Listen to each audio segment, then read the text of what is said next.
Imagine a place so remote that it's closer to Antarctica than to Europe, a place where penguins outnumber people, and yet two powerful nations have fought a deadly war over it. Why does Britain care so much about this tiny, windswept group of islands in the South Atlantic, the Falklands? Stay with me, because the answer is far stranger than you think. Welcome to Stanley, the small capital of the Falkland Islands. On the map, these islands are just a cluster of dots in the vast South Atlantic Ocean. They sit only 480 kilometers off the coast of Argentina, but nearly 12,000 kilometers away from London. Stanley itself feels like a British village, frozen in time red post boxes, pubs serving fish and chips, and Union Jack flags flying high. But here's the twist: fewer than 3,500 people live here. And yet this small town is at the center of one of the most bizarre and long-running territorial disputes in the modern world. So, how did this remote corner of the planet become the focus of international attention, war, and pride?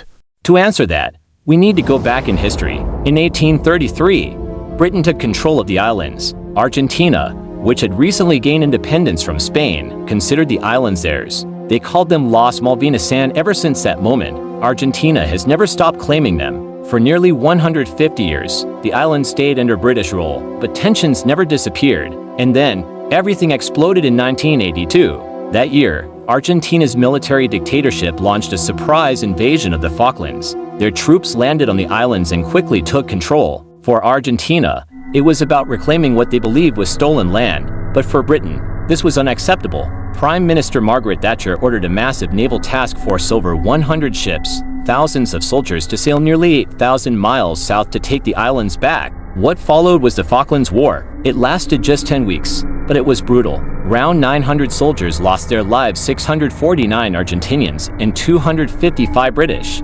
Battles were fought in freezing weather, on treacherous mountains, and across icy seas. The war ended when British troops recaptured Stanley and forced Argentina to surrender. Since then, the Falklands have remained firmly under British control, but the scars of that war run deep.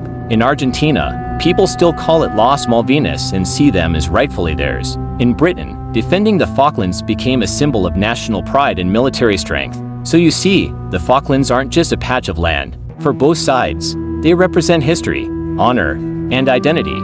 But it's not just about history and pride, there are practical reasons, too.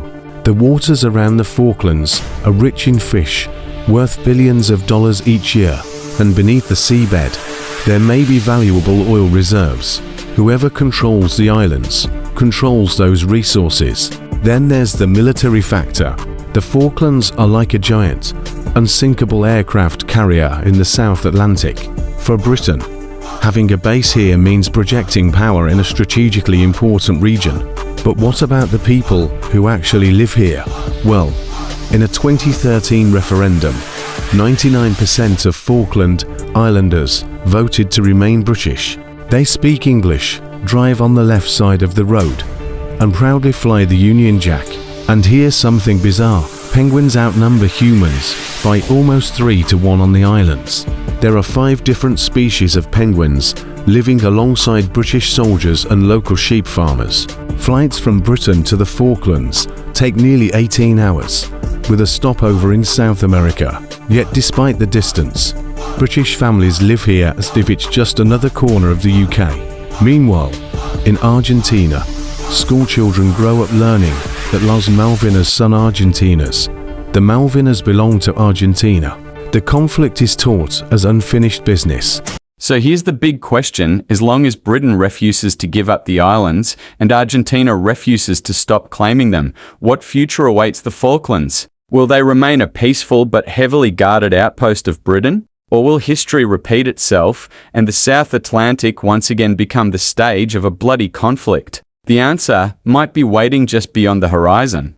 If you enjoyed this bizarre story of geography and conflict, don't forget to subscribe for more strange borders, hidden histories, and shocking maps from around the world. Trust me, you won't want to miss the next one.